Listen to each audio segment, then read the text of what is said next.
ओ वैदिकी अमृत ध्यान साधना प्रभात सत्संग में आप सभी साधक साधिकाओं का, उपासक उपासिकाओं का हार्दिक स्वागत है। आइए पूर्व की भांति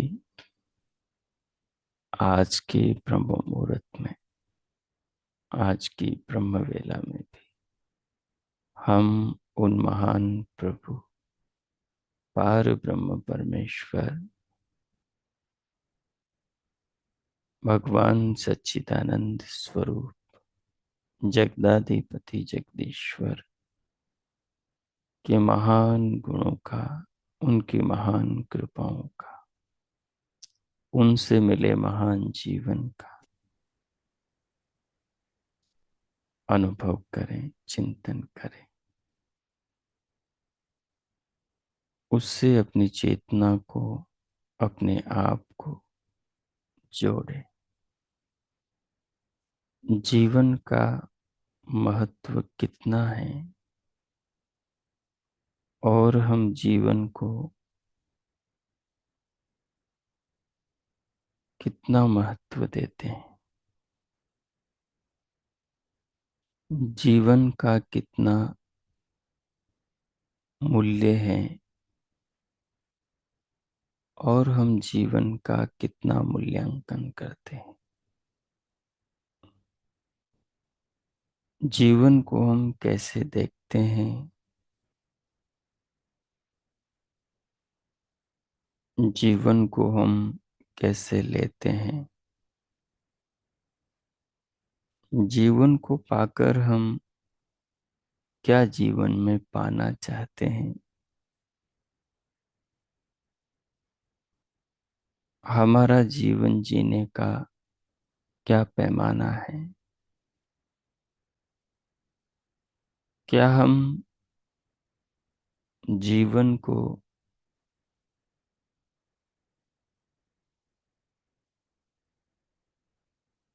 ऐसे ही जीना चाहते हैं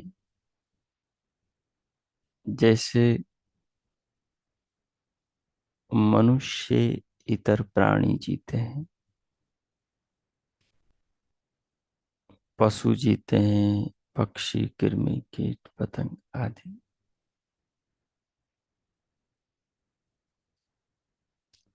उनके जीवन में मनुष्य के जीवन में क्या अंतर है।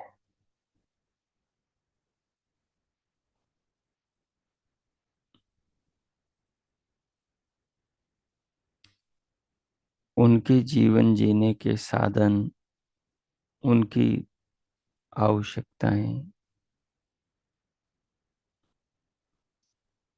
थोड़े अंतर के साथ हमारे ही समान है।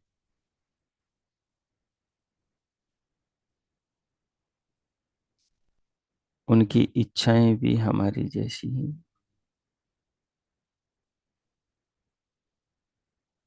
उनकी बौद्धिक क्षमता एक सीमा में आबद्ध है, बंधी हुई है।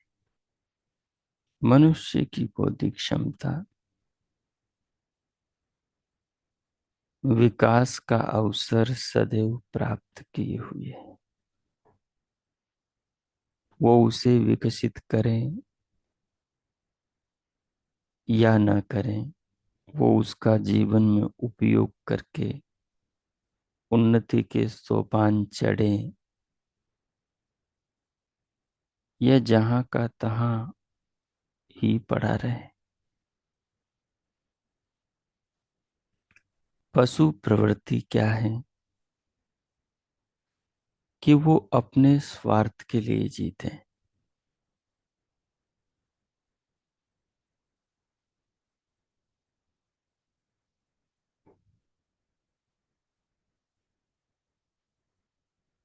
वो एक दूसरे से मिलकर एक दूसरे के साथ में एक नियम, एक व्यवस्था में नहीं रहते। जिसके जो मन में आया, जिसकी जब जो जरूरत है,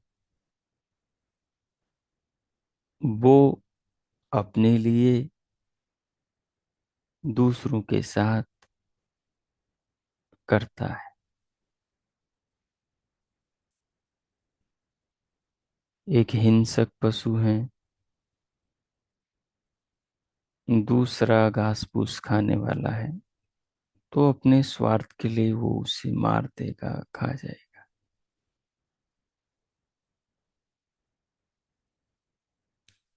वो एक कतार में, वो एक स्थिति में कभी नहीं रहते, सब अपने अपने स्वच्छंदता पूर्वक जीवन जीते। वो भी हमारी तरह पेट भरने के लिए सुबह से शाम तक भाग दौड़ करते हैं। उन्हें भी हमारी तरह सर्दी, गर्मी, भूख, प्यास सताती है, और उससे बचने का वो भी इंतजाम करते हैं।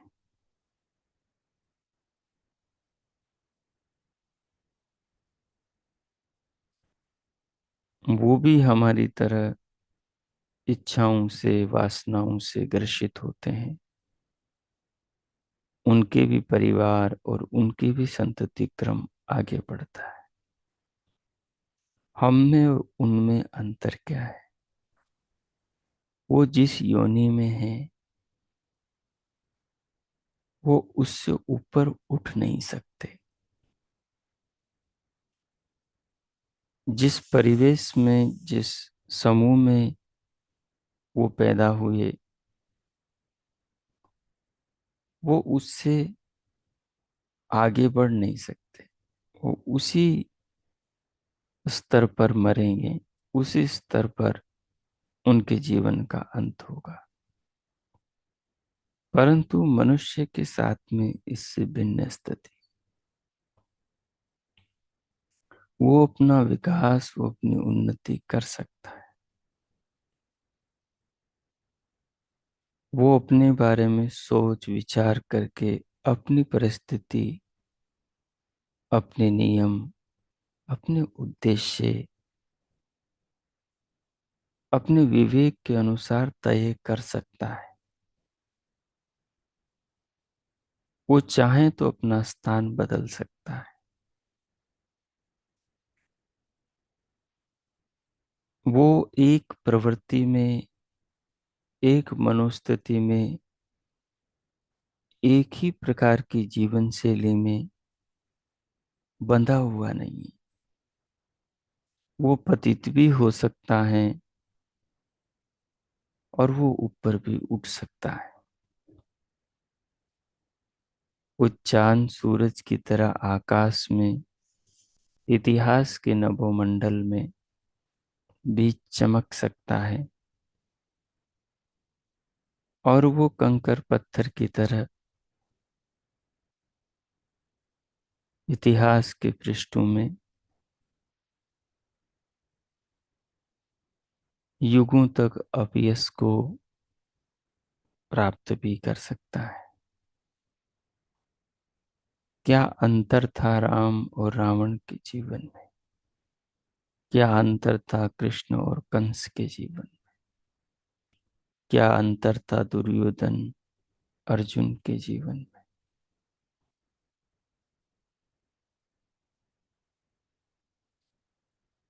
क्या अंतर था हिरण्यकश्यप प्रहलाद के जीवन में?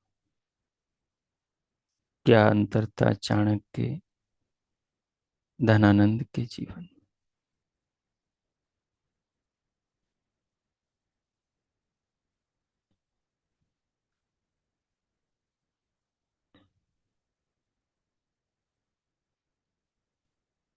एक अपने आप का पतन कर रहे हैं,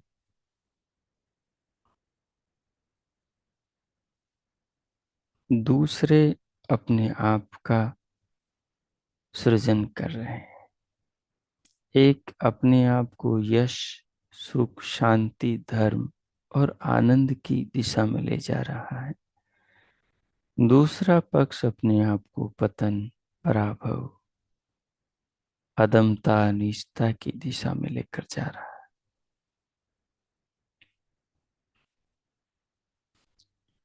एक धर्म, न्याय, सत्य, वेद के मार्ग पर चल रहा है। दूसरा उसके नियमों को, उसके आदेशों को तोड़ रहा है, उसके विपरीत कदम बढ़ा रहा है। परिणाम हम हम युगों पूर्व के इतिहास के, आज इतिहास के पृष्ठों में देखते हैं। वो सारे परिणाम हमसे चीख चीख, चिल्ला चिल्ला कर कहते हैं कि हम किसके पद चिन्हों पर वर्तमान को लेके आगे बढ़ रहे हैं, जी रहे हैं। हमारे पास में दोनों दर्पण हैं। हमारे पास दोनों जीवन शैली है, दोनों मनुष्यों की जीवन शैली। एक विकास की,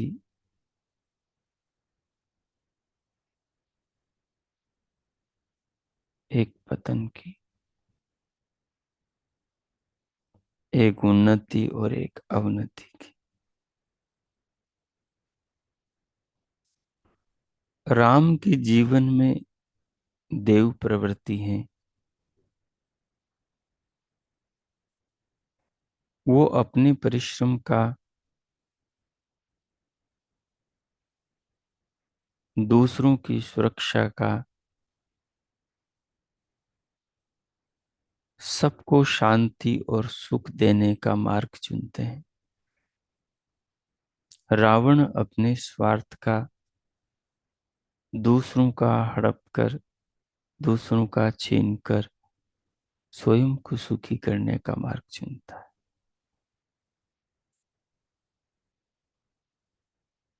कृष्ण धर्म को चुनते हैं और कंस अधर्म को चुनता है। दुर्योधन लोभ, लालच, स्वार्थ को चुनता है और अर्जुन त्याग को, कर्तव्य को, निष्ठा को, ईश्वर आदेश को चुनता है। चाणक्य राष्ट्र को, मातृभूमि को चुनता है और धनानंद व्यसनों को, वासनाओं को, अहंकार को चुनता है।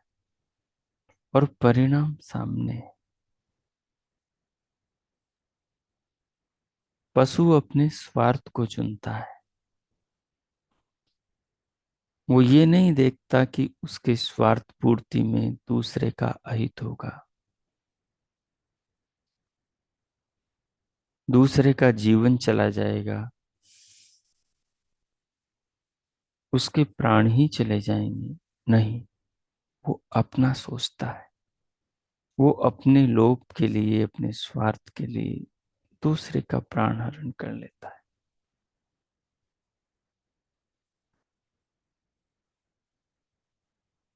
दूसरे कुछ पशु हैं, वो किसी को मारते नहीं। वो घास फूस खाकर अपना पेट भरते हैं, पानी पी के सोते हैं, जीवन निर्वाह करते हैं।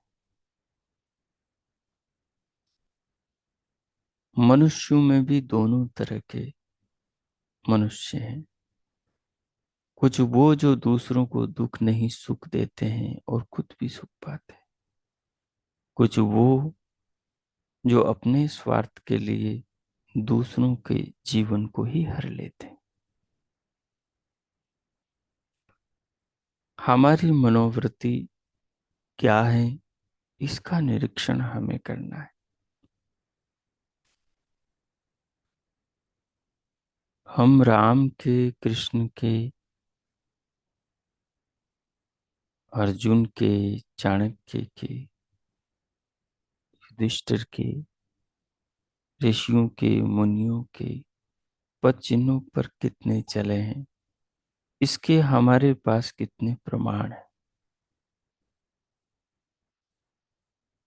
हमारा अतीत हमारे ही हाथों से निकला है।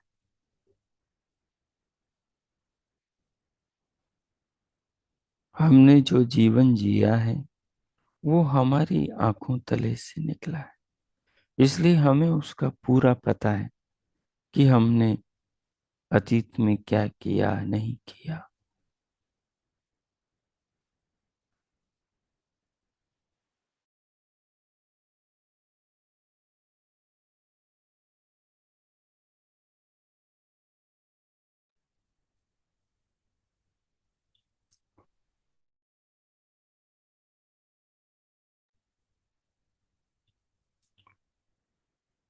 और वर्तमान में हम स्वतंत्र हैं और भविष्य में भी हमारा अधिकार है कि हम क्या करें और क्या ना करें।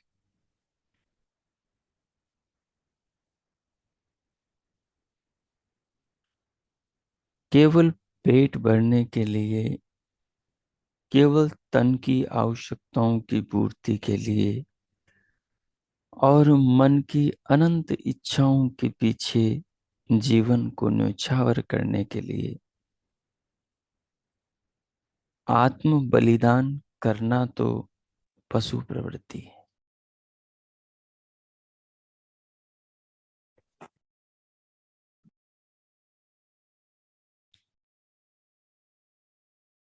केवल तन के लिए, तन की जरूरतों को, शरीर की आवश्यकताओं को पूरी करने के लिए और मन की इच्छाओं के पीछे भागने के लिए जीवन को जीना तो पशु प्रवृत्ति है।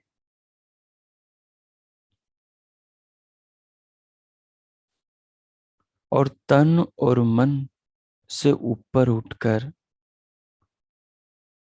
आत्म कल्याण के लिए जीवन जीना देव प्रवृत्ति है।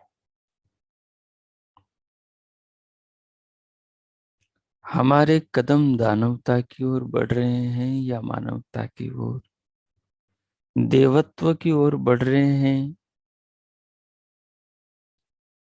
या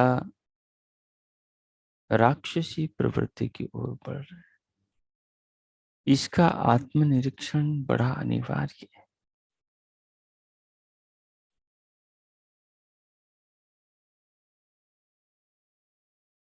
एक दिए से दूसरा दिया जलता है, दूसरे से तीसरा जलता है, तीसरे से चौथा दिया जलता है।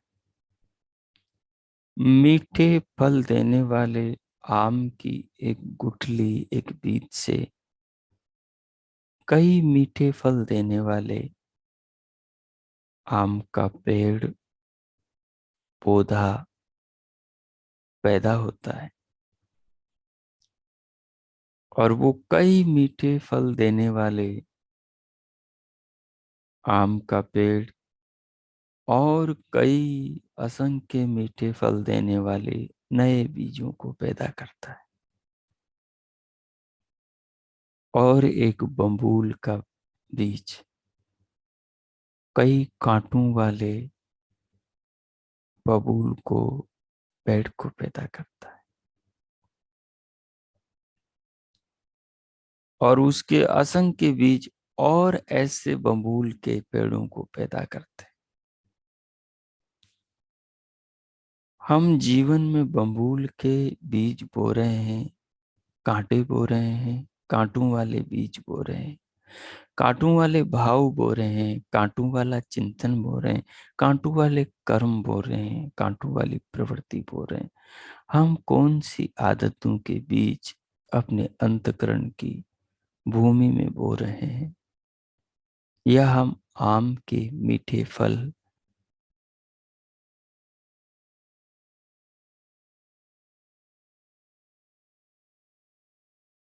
देने वाले बीजों को बो रहे हैं।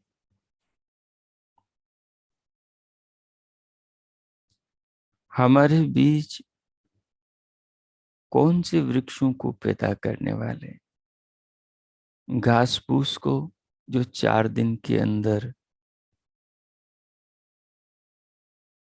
मार्तंड की तीव्र ताप से जलकर भस्म हो जाएंगी? या फिर हम वो बीज बो रहे हैं जो बरकत की तरह हजारों वर्ष तक आसमान में खड़े होकर धरती को शीतलता से सींचेंगे और प्राणियों को ऑक्सीजन का दान देकर उनके जीवन की रक्षा करेंगे? हमारे कर्मों के फलों की कितनी आयु है? क्या हम अपने वर्तमान को लेकर गंभीर हैं? क्या ये जो चिंतन हम ऋषि मुनियों का पढ़ते सुनते हैं, भगवान का जाप करते हैं, ये हमारे अंतर जगत को प्रभावित करता है?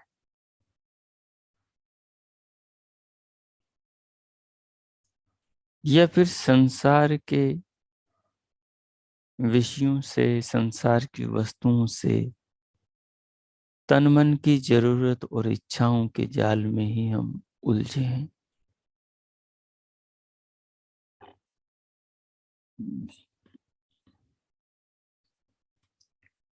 हम संग्रह की ओर भाग रहे हैं और हमारा शरीर मृत्यु की ओर भाग रहा है।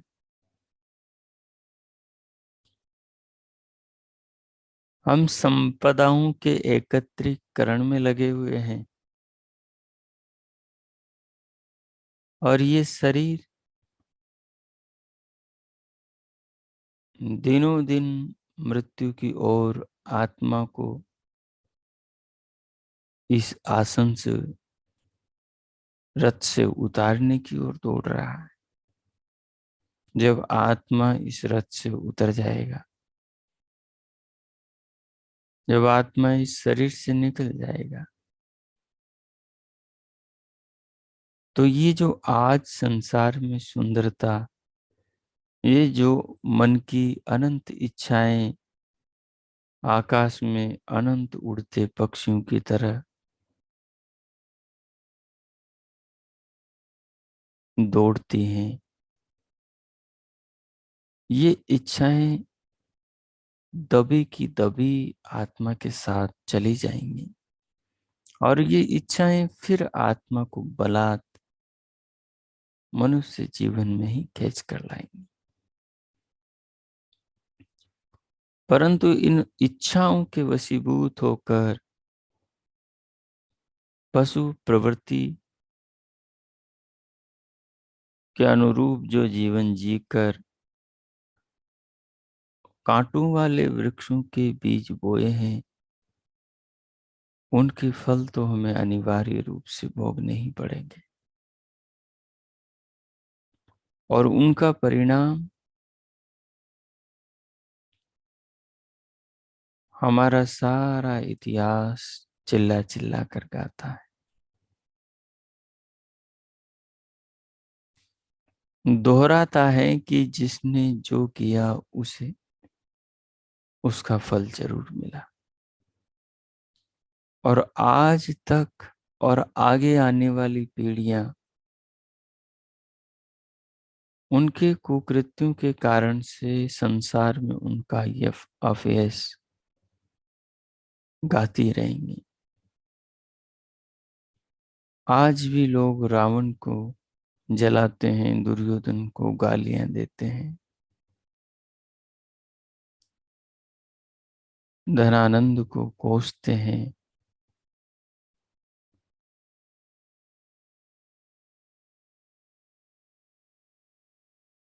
रावण के माथे पूरे कुल को, पूरी प्रजा को दुख के सागर में डुबोने का दोष उसके माथे पर मढ़ते हैं।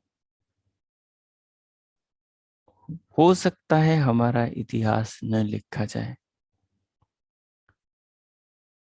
हम इतनी प्रसिद्धि को प्राप्त न हो, लेकिन हमारा इतिहास हमारे मन, हमारे अंतःकरण में लिखा जा रहा है। वो भले ही दुनिया की नजर में ना आए, लेकिन उसका फल हमें जरूर मिलेगा।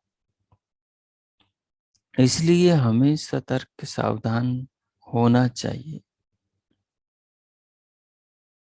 और उस आत्मा के लिए जीवन को जीना चाहिए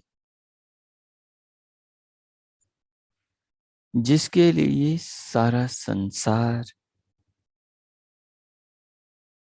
हमारे इस शरीर की रक्षा में लगा हुआ है, जिसके लिए भगवान ने अनंत उपदेश वेद में दिए हैं। जिस आत्मा के कल्याण के लिए संसार में ईश्वर की सारी रचनाएं प्रतीक बनकर संदेश दे रही, उस आत्मा के उत्थान के बारे में हमें सोचना चाहिए। उस आत्मा की खोज के बारे में हमें सोचना चाहिए। उस आत्मा के जानने, समझने, अनुभव करने के बारे में हमें विचारना चाहिए। मृत्यु से, बुढ़ापे से पहले,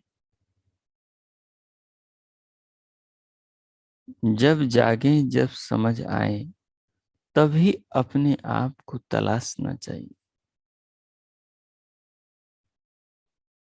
स्वयं की खोज भीड़ में, लोगों के बीच में नहीं होती। उसके लिए सब और अंधेरा हो, उस अंधेरे में अकेले आप हो। प्रकाश उजाला बस आपके चिंतन का हो, जो आपके चित्त में सब और फैला हुआ हो। तो चिंतन के उजियारे में, ज्ञान के दीप के प्रकाश में अपनी चेतना, अपनी आत्मा का अन्वेषण, उसकी खोज, उसकी अनुभूति, उसे जानने का प्रयास होना चाहिए।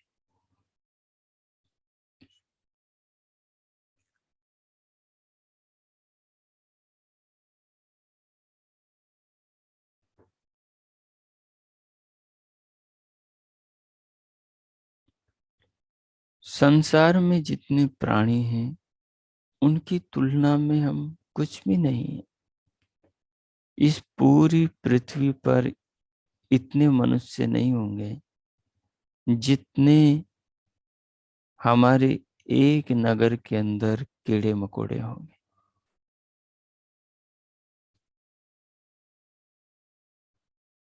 मच्छर होंगे, सूक्ष्म जीव होंगे।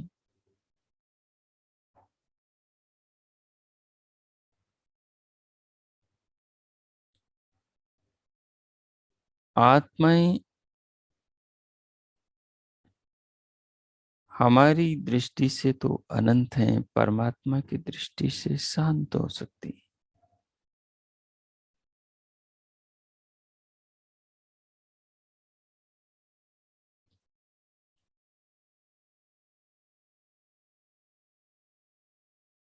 हम कितने सी आत्माएं हैं जिस पूरी पृथ्वी पर फैली हुई है, मनुष्य शरीर में, मनुष्य योनि में।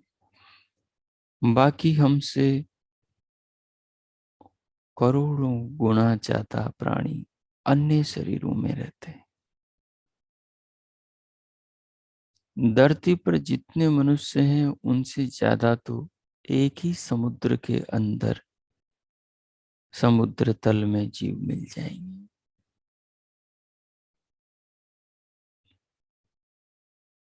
उनसे ज्यादा तो एक ही खेत के अंदर, एक ही किसी बड़े कूड़े के ढेर के अंदर सूक्ष्म जीव मिल जाएंगे।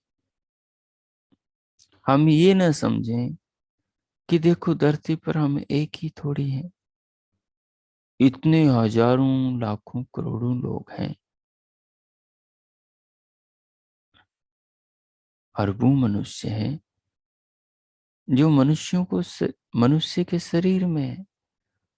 और देखो ये भी तो वैभव की ओर, विषयों की ओर, शारीरिक सुखों की ओर भागे जा रहे हैं। ये भी तो भौतिक जीवन को आनंद के साथ जीने के लिए उसके साधनों के संग्रह में जुटे हुए हैं। अगर हम ऐसा सोचते हैं तो हमारी जो दूरदृष्टि है वो बहुत ही क्षुद्र है।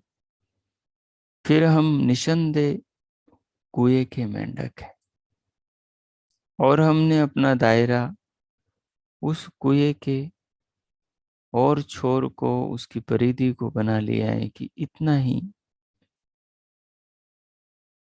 जगत की सुंदरता है।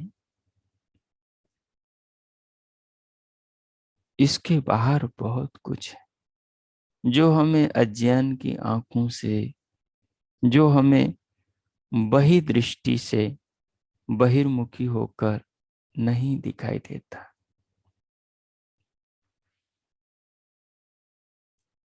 तो हम अंतर्मुखी हो, दुनिया की नकल, दुनिया को आदर्श न बनाए। आदर्श हम ईश्वर को बनाएं, आदर्श हम अपने उन पूर्वजों को बनाएं जिन्होंने हाथ झाड़ कर भी मालामाल होने का सबूत दिया है, जो सब कुछ छोड़कर भी ये कहा है कि जो पाना था वो हमने पा लिया और जो छोड़ना था वो हमने छोड़ दिया। अब और कुछ ऐसा पाने योग्य शेष नहीं रहा जो हमसे बचा हो।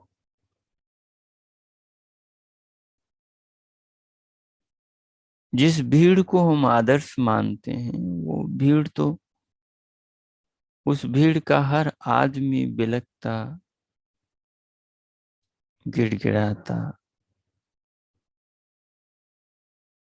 और अधूरी इच्छाओं के साथ में संसार से विदा होते देखे जा रहे हैं। तो हम पशु प्रवृत्ति का त्याग करें, देव प्रवृत्ति को जीवन में अपनाएं, जीवन का अनुसंधान करें, अपने परिश्रम के कमाए हुए से जीवन का श्रृंगार करें। जितनी जरूरत है उतने ही इंतजाम का प्रयास करें। जीवन से आगे की चिंता ना करें। कल के चक्कर में आज को हाथ से न जाने दें। आज का अवसर पता नहीं कल इस रूप में हमारे लिए बचे या ना बचे, क्योंकि अवसर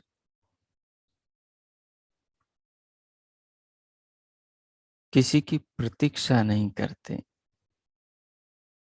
अवसरों की प्रतीक्षा हमें करनी पड़ती है और अवसर जाकर लौट आएंगे इसकी कोई प्रामाणिकता नहीं। इसलिए जीवन में जब भी दुर्लभ समय आए, जीवन में जब भी सोच का, समझ का विकास हो, जीवन में जब भी अपने आप पर अनुसंधान का अवसर हो, तो अपने आप को उसके लिए पूर्ण रूप से लगा देना चाहिए।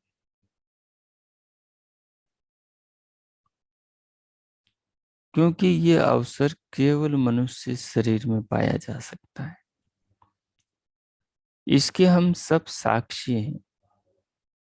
वेद का इतना महान ज्ञान है,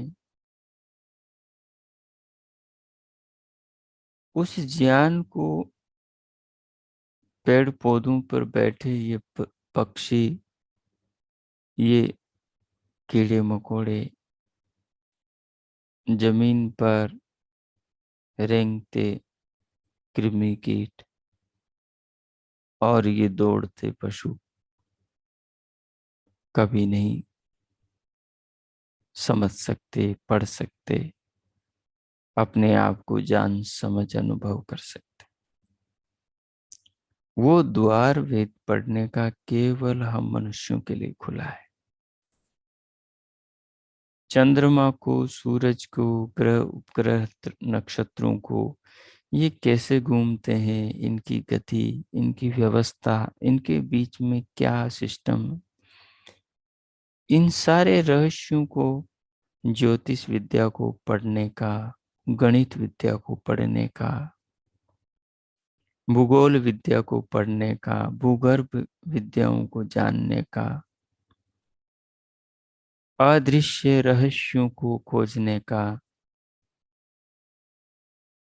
पिंड के द्वारा ब्रह्मांड के रहस्यों में उतरने का केवल मनुष्य जीवन में अवसर है। मानव शरीर के बाद में कोई अवसर नहीं जहां हम ये सब अनुसंधान, जहां हम इन सब तत्वों को जानने के लिए प्रयास कर सकेंगे। इसलिए जीवन दुर्लभ है और इस जीवन को सार्थक बनाने के लिए संकल्पवित होकर, दृढ़ संकल्पज्ञ होकर, प्रतिज्ञाबद्ध होकर रात दिन पुरुषार्थ करें, स्वयं को जानने समझने का प्रयास करें, शास्त्रों को पढ़ें। हर प्रश्न का उत्तर है, हर समस्या का समाधान है। अगर आप खोजोगे, अगर आप पूछोगे, अगर आप व्याकुल हो, तो समाधान मिलेगा, संतुष्टि होगी, व्यथाओं का अंत होगा, भय का समाधान होगा, जन्म मरण से छुटकारा मिलेगा। दुर्लभ वो परम पद निर्वाण भी प्राप्त होगा। हमारे करोड़ों पूर्वज इसके साक्षी हैं।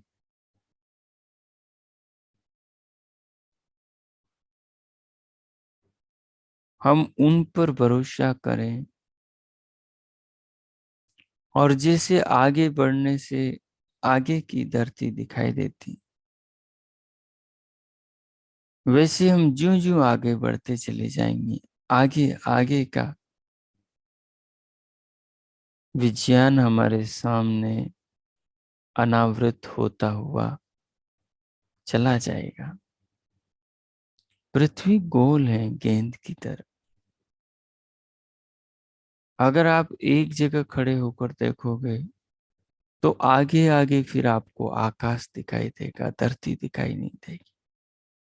लेकिन आप चलोगे तो आगे आगे की धरती दिखाई देगी।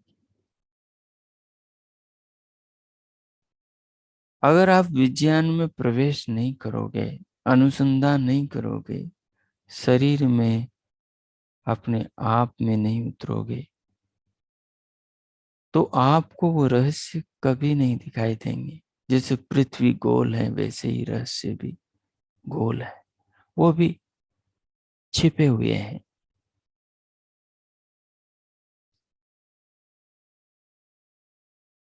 जैसे आपको केवल आकाश में फैला वाष्प रूपी नीला नीला जल दिखाई देगा। बस वैसे ही आपको सब और संसार में फैले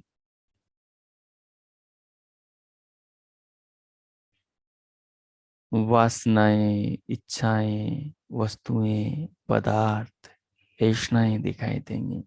मन करेगा इसको पा लेते हैं, उसको पा लेते हैं, ये खरीद लेते हैं, वो ले लेते हैं, ये पहन लेते हैं, वो खा लेते हैं, ये बना लेते हैं, वहां घूम आते हैं।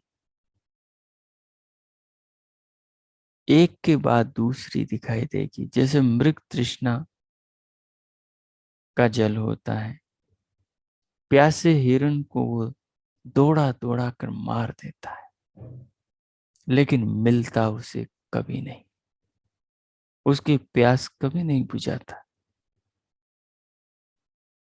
क्योंकि तृप्त कर दे वो क्षमता मृग तृष्णा में है ही नहीं। वो है ही नहीं, बस दिखता है। और प्यासा हिरण भागता है, यहां से वहां जाता है, और वहां फिर धरती सूखी, दूर दिखाई देता है, फिर दूर दौड़ता है, फिर वहां धरती सूखी। ऐसे ही आदमी दूर की किसी चीज में सुख देखता है, दौड़ता भागता वहां पहुंचता है, उसको खरीदता है, उसको पहनता, खाता, पीता, भोगता है, और फिर पाता है, अरे क्या वो इतने ही क्षण का सुख था। फिर निराशा, फिर हताशा, फिर ज्यों की त्यों स्थिति आ जाती।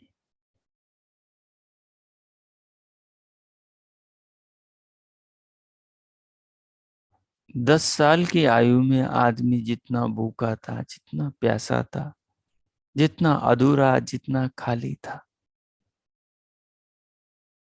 जिन चीजों के लिए भाग दौड़ कर रहा था, 20 साल की आयु में जब उन चीजों को पा लेता है तो फिर और नई चीजों के भूखा हो जाता है। फिर 30 साल तक उनके पीछे दौड़ता है, और वो चीजों की प्यास बुझती है, और फिर भूख बढ़ जाती। फिर अन्य विकल्प उसके सामने आ जाते। दुनिया विकल्पों से भरी है। संसार मृग तृष्णा का जल है। सारे विषय, सारे वासनाएं मृग तृष्णा के जल है। कितना ही भागो, पूर्ण रूप से तृप्त करने का सामर्थ्य किसी परिणामी वस्तु में नहीं है।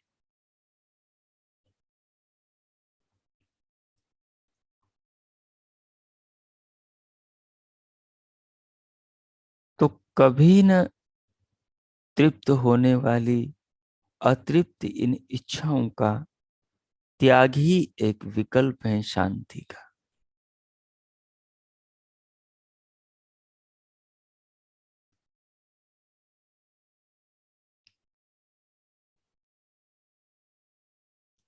अगर आप सोचते हो कि आपकी रचना हमेशा के लिए किसी स्वादिष्ट खाद्य वस्तु से तृप्त हो जाएगी, तो ये सबसे बड़ी भ्रांति है। और इस भ्रांति का साक्षात्कार करके भी यदि आप नहीं रुकते, इसी के पीछे दौड़ते हैं, इसी को मूर्खता कहा है, इसी को पशु प्रवृत्ति कहा है, इसी को मृग तृष्णा कहा है, इसी को वासना जाल कहा है, और उपनिषद ने इसी को माया कहा है।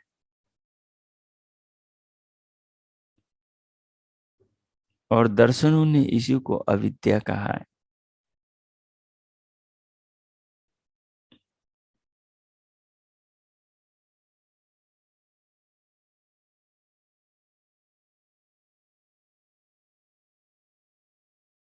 हमने 1000 बार खीर खाई,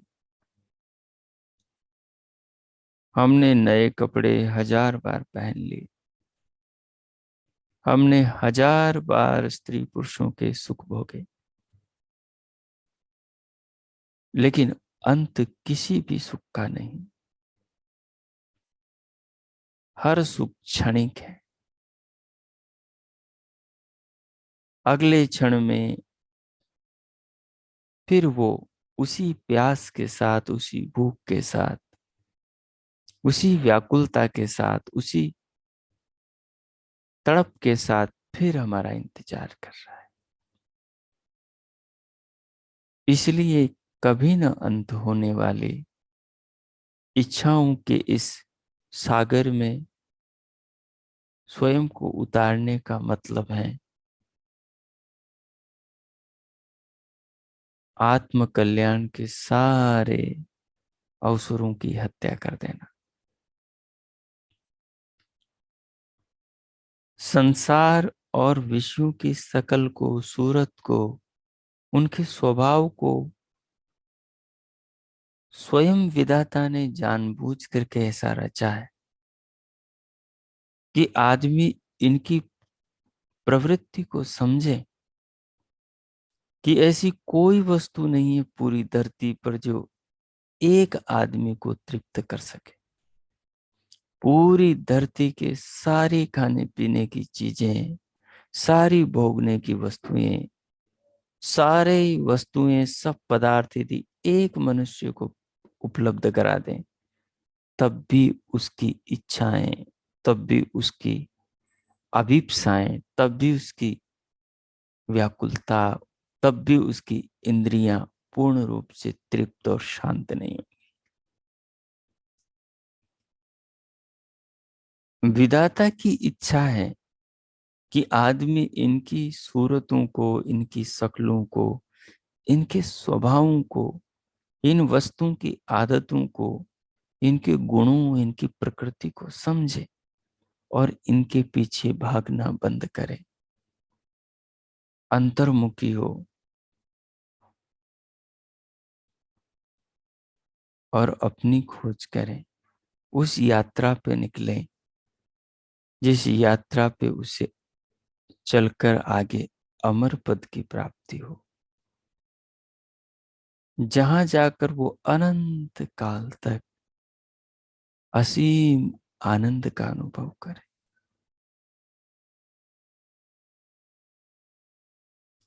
सो हमें चाहिए कि हम अपने वर्तमान जीवन का अच्छे से अध्ययन करें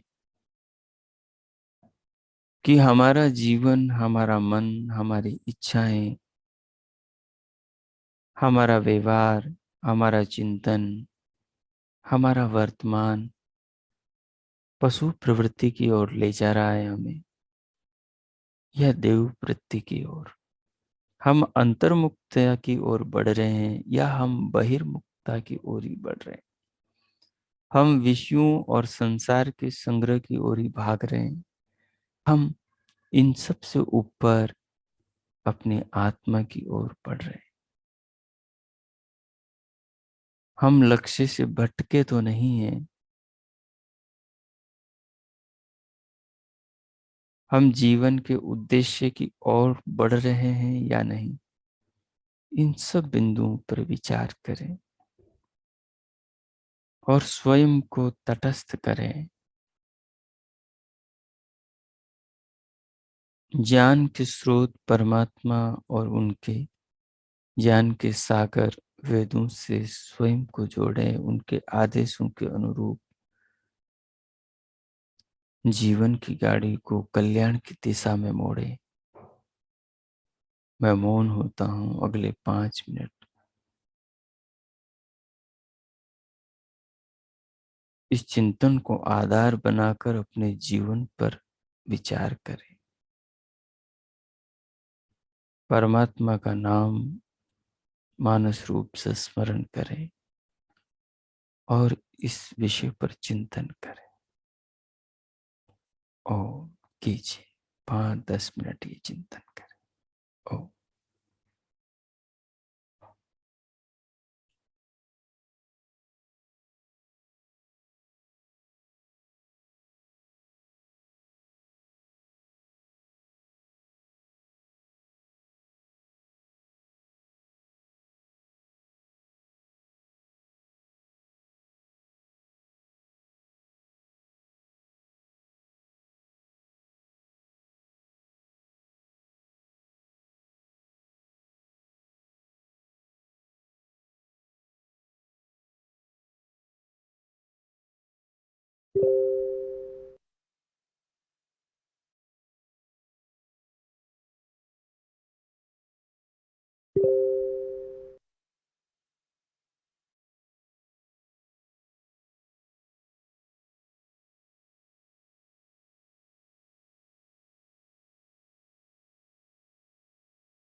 हो।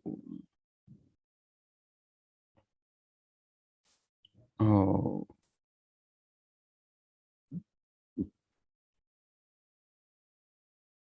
इस प्रकार जीवन से संबंधित, जीवन पर दृष्टि डालते हुए और ये जानने का प्रयास करते हुए कि हमारा जीवन किस ओर जा रहा है, हमें किस ओर ले जा रहा है, हम अपने मुनाफे की ओर जा रहे हैं या अपने नुकसान की ओर बढ़ रहे हैं। जीवन का वास्तविक उद्देश्य क्या है, किसमें सफलता है, आदि बिंदुओं पर जिस प्रकार आपने सोचा, विचारा, चिंतन किया है, इन पर अमल करते रहना चाहिए। इन पर बार बार विचार करना चाहिए। बार बार चिंतन के दर्पण में अपने अंतर स्थिति की सूरत देखते रहना चाहिए, ताकि पता लगता रहे कि हमारे कदम किधर जा रहे हैं, और दृढ़ होकर जीवन का सारांश निकाल कर दृढ़ प्रतिज्ञ होकर आत्म कल्याण के सुपथ पर चलने में देरी नहीं करनी चाहिए। जो आपने विचार किया, सोचा, चिंतन किया, उसको आत्मसात करें और भगवान का धन्यवाद करें इस मनुष्य जीवन के लिए, इस सोच समझ के लिए, इस दिशा के लिए। प्रभु से प्रार्थना करें कि वो प्रेरणा करे हृदय और आत्मा में, कि हम दृढ़ प्रतिज्ञ होकर आत्म कल्याण की इस सुपथ की ओर आगे बढ़ें और इस जीवन को सार्थक करें, भगवान की सृष्टि रचना के प्रयोजन को सार्थक करें। मनुष्य होने का, मनुष्य जीवन पाने का जो लक्ष्य है, जो भगवान ने बताया है, उस लक्ष्य को पाने की ओर रात दिन आगे बढ़े। इस प्रकार इन भावों को भीतर धारण करते हुए, प्रभु का धन्यवाद करते हुए आप शांति पाठ करेंगे। ओ,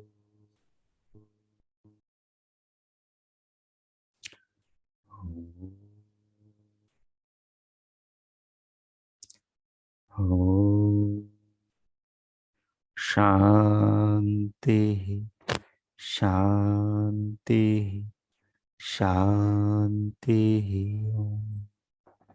ओ, आज का आप सबका दिन शुभ हो, मंगलमय हो। प्रभु सबका मंगल करे। सबके लिए बहुत बहुत शुभकामनाएं। इति ओम।